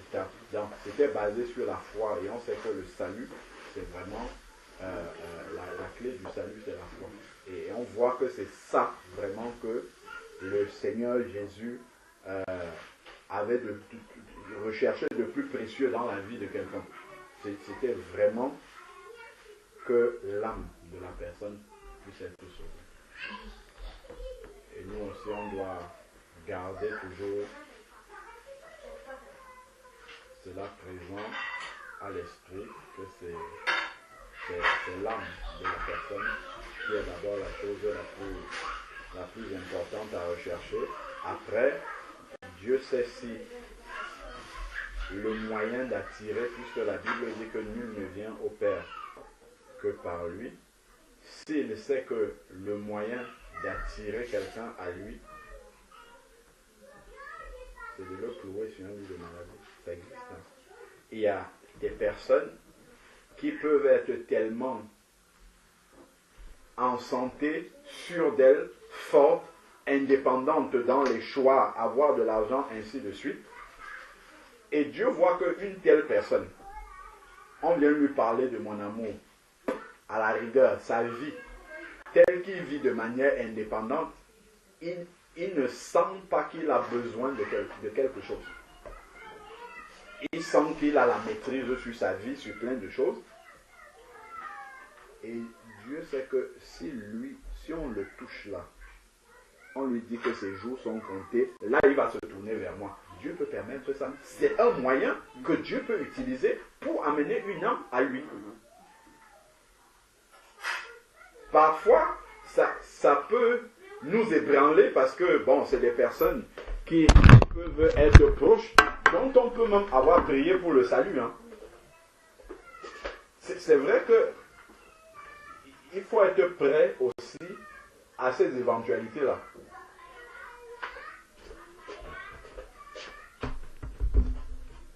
Moi, j'avais vu par exemple mon frère passer pendant beaucoup d'années dans le chômage après avoir eu un travail vraiment extraordinaire. Je disais, Seigneur, merci de le mettre dans le chômage. Si c'est là qu'il peut comprendre que tu existes réellement, si tu peux le... J'appelais mon frère, il pleurait à chaudes larmes, quelqu'un qui est dur souvent, je dis, s'il peut comprendre, pour moi c'est ça le plus important, s'il peut comprendre que en fait il ne maîtrise pas sa vie, au travers de ça, si ça peut être plus dur encore, tape encore plus dur.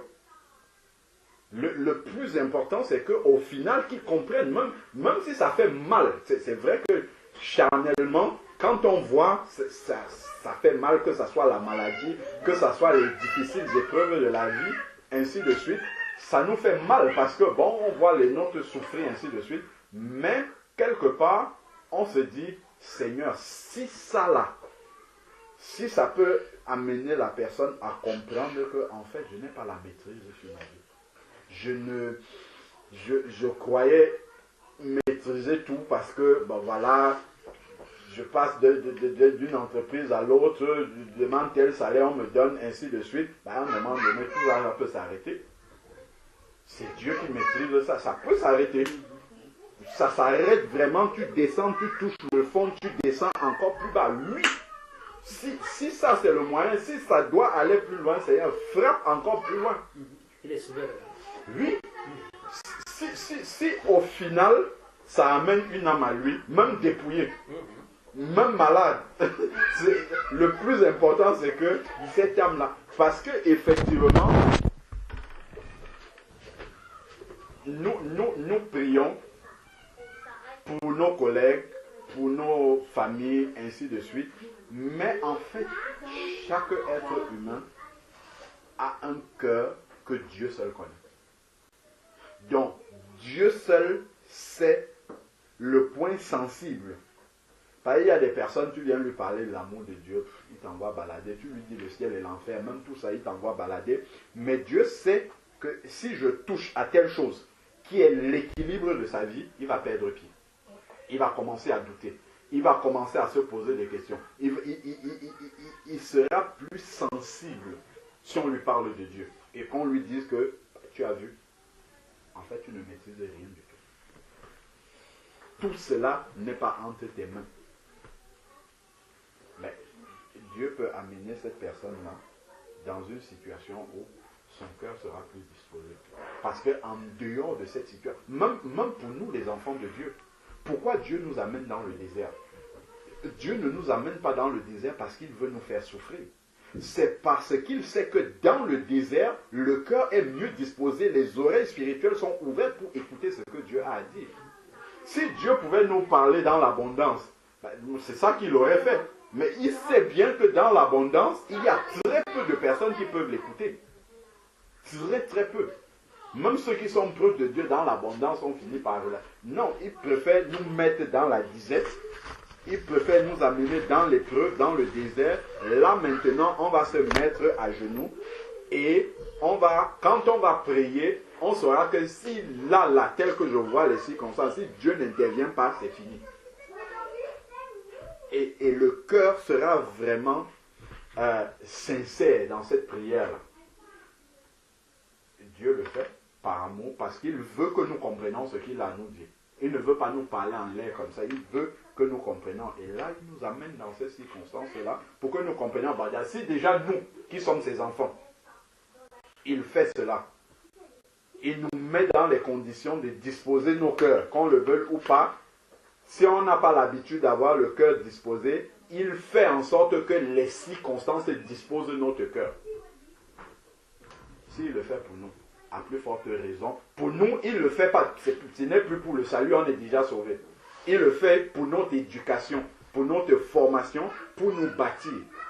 À plus fort, pour ceux qui ne sont pas encore sauvés, c'est pour leur salut. Donc c'est encore plus important, parce que pour nous, c'est important que Christ soit formé en nous. Le but, c'est que Christ soit formé en nous. C'est pour ça qu'il nous amène dans le désert, ainsi de suite. Mais pour celui qui est encore dehors, lui, c'est vraiment une question de ciel pour l'éternité ou enfer pour l'éternité. Donc, Dieu ne va pas lésiner à l'amener jusqu'à sur un fil où il réalise vraiment que sa vie tient sur un fil comme ça et les ciseaux sont entre les mains du Seigneur comme ça. À tout moment, le fil, il peut rompre le fil là. Tac, ça se coupe comme ça, il n'aura rien, il ne pourra rien faire comme ça. Donc, en priant, pour les âmes qui ne sont pas converties, soyons prêts aussi à ce que Dieu qui connaît les profondeurs des cœurs, qu'il les amène à sa manière. À lui, si on a déjà parlé verbalement fatigué, les âmes ne sont pas touchées. Par amour encore, Dieu peut entraîner les personnes dans des tribulations vraiment importantes si le cœur peut être touché. Donc nous devons toujours demeurer dans la prière. Quand on voit des circonstances arriver, demeurer toujours dans la prière en disant « Seigneur, vraiment que cette tribulation, si la parole n'a pas pu attirer cette âme-là, que au moins les circonstances attirent cette personne-là à toi, que cette personne-là commence sincèrement à se poser des vraies questions par rapport à toi et ne plus prendre ce qu'on lui dit à la légère. Et faire confiance au Seigneur donc pour la suite. Amen. Amen. J'ai une préoccupation, en fait, ce ne sera pas long. Souvent à mes heures perdues, je me retrouve en train mon esprit va un peu trop loin. Et donc, j'étais en train de lire dans Genèse, chapitre 6, versets 6 et 7. Je me suis un peu évadée dans ma réflexion. Quand on me dit, au 6, on dit, l'Éternel se repentit d'avoir fait l'homme sur la terre et il fut affligé en son cœur. Ça, c'est quand il vit les atrocités et tout. Et dans verset 7, on dit, et l'Éternel dit, j'exterminerai de la face de la terre l'homme que j'ai créé, depuis l'homme jusqu'au bétail, aux reptiles et aux oiseaux du ciel, car je me répands de les avoir faits. Et là, je me suis un peu sentie, je me suis sentie un peu bizarre. Je me suis dit, normalement, Dieu est souverain. Il est censé savoir ce qui va arriver demain ou pas. Comment se fait-il qu'il ait créé l'homme sans mesurer la capacité, comment je dis ça, sans mesurer la capacité que l'homme a d'être méchant, ou je sais pas moi, tu vois ce que je veux dire, parce qu'en tant qu'être humain, on peut ne pas savoir ce que notre frère va faire, mais lui étant souverain, étant la personne qui nous a créés, il peut savoir de quoi nous sommes capables. Pourquoi aujourd'hui il est déçu? Il devrait être préparé. Et puisqu'il est déçu, pourquoi se répand-il vers qui? À qui se répand-il? C'est vraiment quelque chose. Est-ce que Dieu était surpris quand Adam et Ève ont péché? Non, mais il était déçu. Je demande s'il était surpris. Même les hommes dont il se répand là, est-ce que Dieu était surpris que les hommes vivent comme ça, de manière que telle qu'on nous décrit là, que leur pensée quotidienne soit tournée à faire le mal? Est-ce que Dieu était surpris?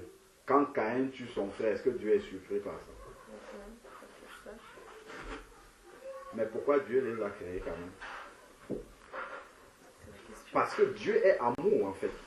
C'est-à-dire que Dieu, et c'est pour ça, l'amour de Dieu est vraiment, comment dire, inconcevable pour la pensée humaine. Parce qu'on se dit en fait que si Dieu sait que les choses doivent se passer comme ça, pourquoi il ne...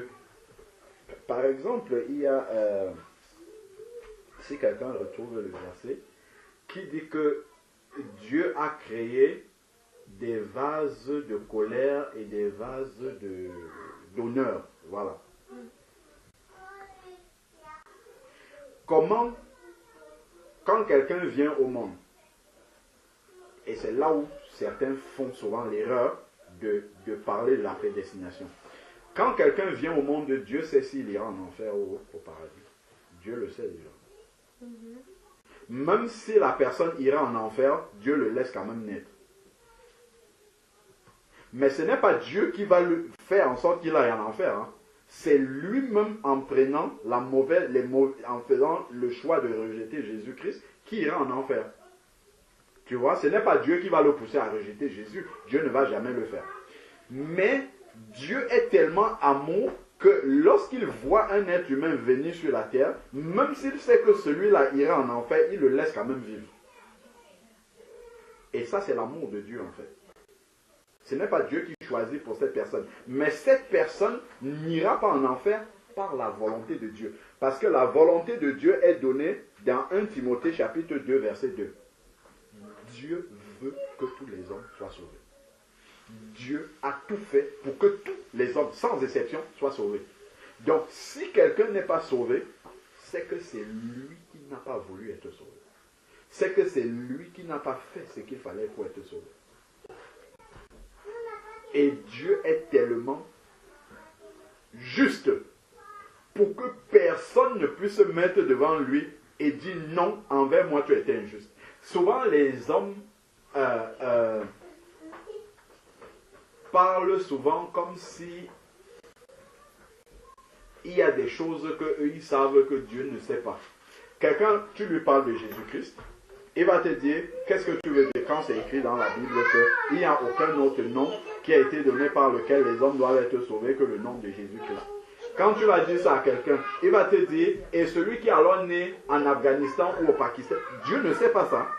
Ces peuples-là, c'est Dieu qui les a créés, non? Dieu sait tout ça. Mais eux tous, tout le monde aura la bouche fermée parce que la justice de Dieu sera juste pour tout le monde, même pour Satan.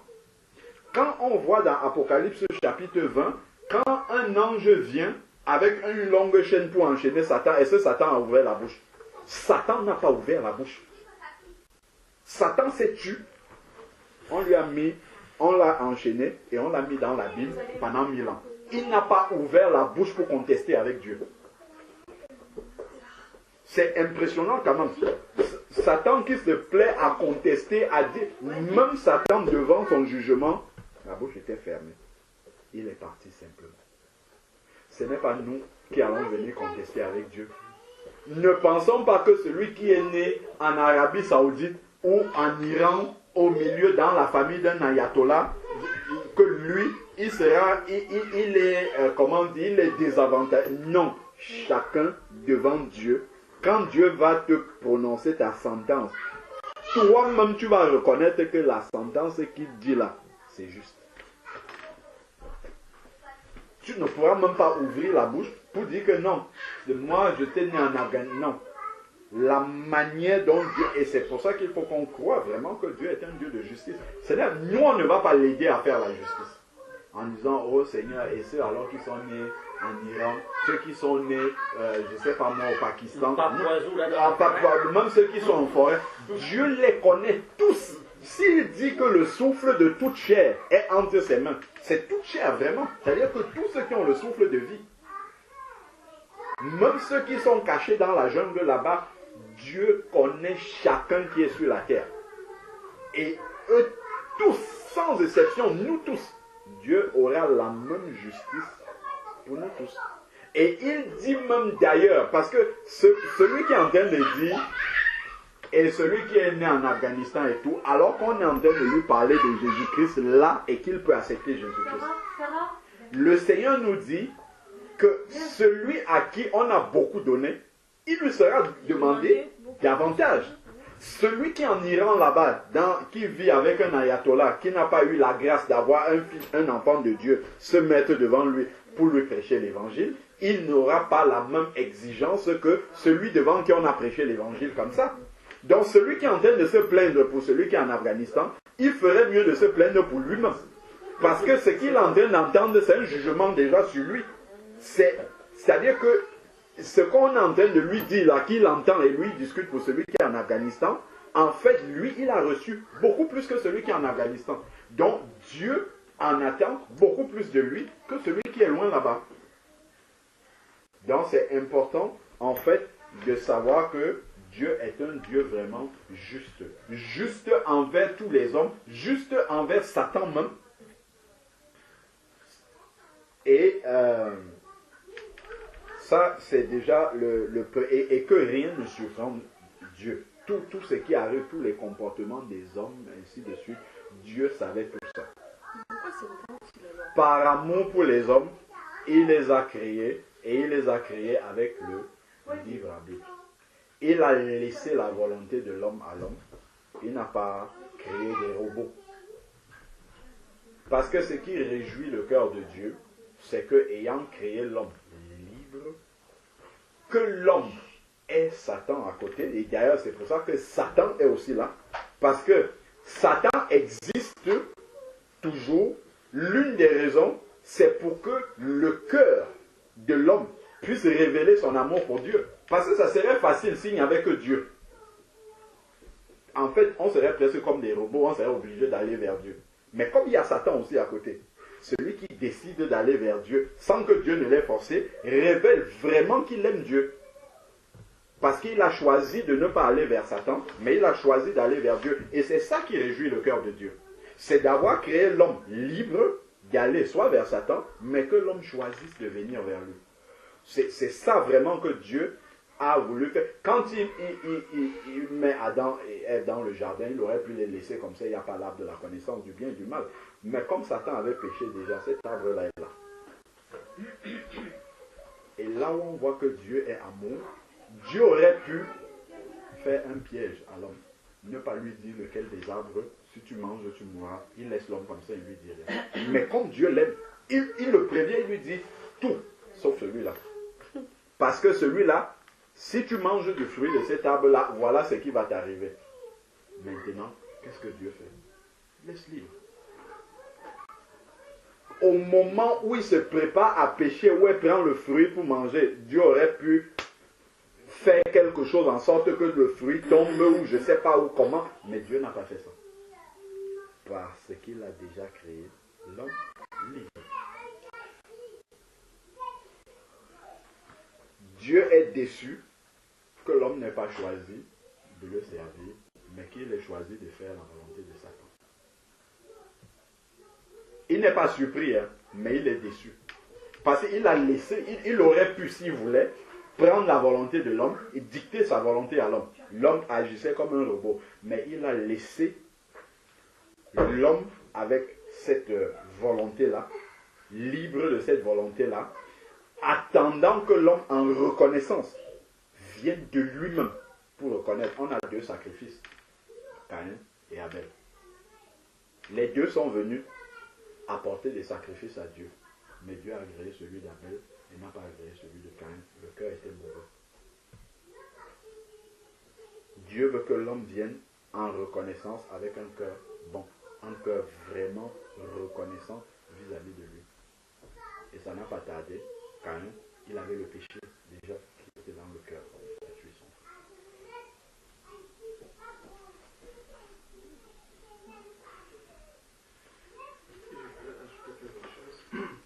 En fait, il faut comprendre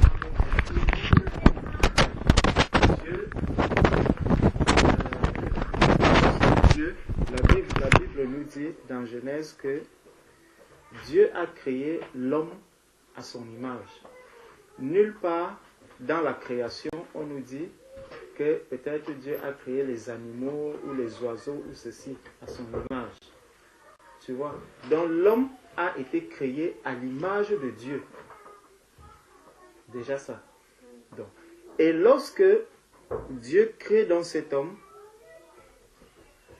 Dieu est juste, Dieu est amour, et Dieu prévient l'être humain, Adam, déjà dans le jardin, il lui dit que, bon, dans Genèse chapitre, je crois que c'est dans Genèse chapitre 2. Bon, dans Genèse chapitre 2, l'Éternel, voilà, de 15 à 17, l'Éternel Dieu prit l'homme et le plaça dans le jardin d'Éden pour le cultiver et pour le garder. L'Éternel Dieu donna cet ordre à l'homme. Tu pourras manger de tous les arbres du jardin, mais tu ne mangeras pas de l'arbre de la connaissance du bien et du mal, car le jour où tu en mangeras, tu mourras. Tu vois? Donc ça, c'est vraiment toute la présentation de la vie que Adam et Ève devront mener dans ce jardin. Tout comme aujourd'hui, le Seigneur a pris sa parole, il nous a donné, et Jésus nous dit, celui qui m'aime, c'est celui qui garde mes commandements. Tu vois? Donc, ce que Dieu a fait hier avec Adam et Ève, il le fait encore avec nous aujourd'hui, en nous rappelant que si nous l'aimons, donc, et celui qui m'aime, il nous dit encore que celui qui m'aime, je viendrai habiter en lui. Donc, il devient mon enfant, moi aussi, je l'aiderai à avancer dans la sanctification pour qu'il obtienne vraiment cette vie éternelle à la fin. Avec Jésus-Christ, ça n'a pas du tout été différent. Parce que quand tu regardes dans le livre de Matthieu, on nous dit, si nous prenons dans Matthieu chapitre 4, dès que Jésus sort des eaux du baptême, ici, dans le livre de Genèse, Adam et Ève étaient dans le jardin d'Éden, et c'est là que on nous dit, le serpent est venu le retrouver. Et le serpent a proposé le fruit à Ève. Ève a pris le fruit, nous connaissons tous l'histoire. De la même manière, lorsque Jésus arrive, le traitement n'est pas du tout différent. Dès que Jésus sort des eaux du baptême, il le conduit immédiatement face à qui? Encore face au malin. Donc, et on nous dit ici que alors Jésus fut amené par l'Esprit dans le désert. C'est Dieu qui avait placé Adam et Ève dans le jardin d'Éden. Et de la même manière, l'Esprit aussi prend Jésus et le conduit dans le désert pour être face à qui? Pour rencontrer aussi ce fruit défendu qui était là, mais sauf que le malin ayant déjà connu la ruse, pas connu, étant très rusé, il va utiliser ici la parole vis-à-vis face à Jésus-Christ. Tu vois? Parce que dans ici, lorsque le Seigneur va prendre l'Esprit pour conduire Jésus dans le désert, si nous regardons dans Jean 3, le Seigneur dit, les véritables adorateurs l'adorent en esprit et en vérité. Dieu commence à agir en esprit, par l'esprit. Dès ce moment, il agit par l'esprit. Il fait toutes choses déjà par l'esprit. Tandis que ici, il montrait vraiment les choses physiquement. Et là donc, lorsque le diable va rencontrer Jésus, il va utiliser aussi la parole. Il va utiliser aussi la parole. Dans dans Genèse, il va prendre le fruit que le Seigneur avait défendu. Mais ici, il sait que c'est ce fruit-là, il dit bien que la connaissance du bien et du mal. Et le bien et le mal se trouvent où? Ça se trouve dans la parole de Dieu. La connaissance pour connaître ce que Dieu aime et ce que Dieu n'aime pas. C'est dans la parole de Dieu. Donc, si déjà quelqu'un t'apporte une mauvaise parole, si tu prends cette mauvaise parole, tu vas mourir. Tu vois? Et c'est ça que le diable va maintenant faire avec Jésus. Donc, il va dire, après Jésus fut amené par l'Esprit dans le désert pour être tenté par le diable.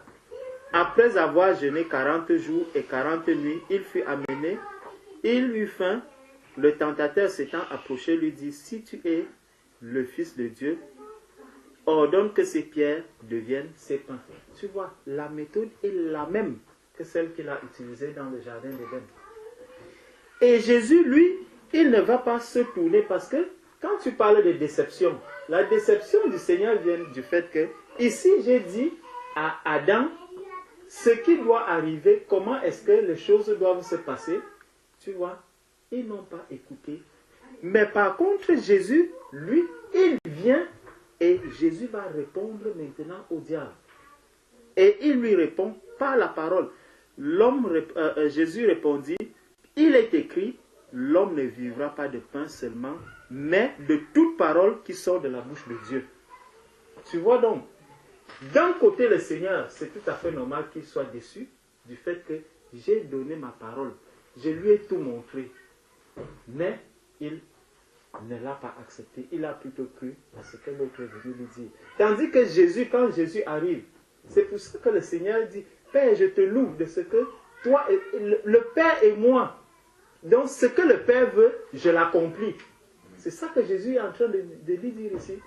Ce que le Père veut, moi je l'accomplis. Je ne peux pas venir accomplir une autre parole. Et là donc, Jésus va commencer à répondre par la parole, par la parole, par la parole. Et tu vois que son désert, il ne met pas long dans ce désert, il sort directement. Tandis que Adam et Ève, eux, ils vont maintenant rentrer dans un long processus où il va falloir couvrir, où on va fermer le jardin et tout ce qui va s'en suivre. Tu vois donc la déception du Seigneur. Le Seigneur avait justement un bon plan, comme on dit, pour Adam et Ève, mais parce qu'ils n'ont pas écouté, ils se retrouvent maintenant sur un autre chemin qui les entraîne à la mort et tout. Donc, vraiment... Cette même déception-là demande la même chose. Et on voit par exemple Jésus manifester cela quand il entre dans Jérusalem. Jésus pleure, il a pleuré 2 fois. Il a pleuré quand il entre dans Jérusalem et devant le sépulcre de Lazare. Mais quand il entre devant Jérusalem, c'est vraiment que il voit les gens en train de sortir de la volonté de Dieu alors qu'ils sont prévenus de ce qui est en train de se passer, mais ils ne reconnaissent pas, bien qu'ayant été prévenus. C'est comme Jésus est mort à la croix pour tous les hommes, on l'annonce aujourd'hui aux hommes, mais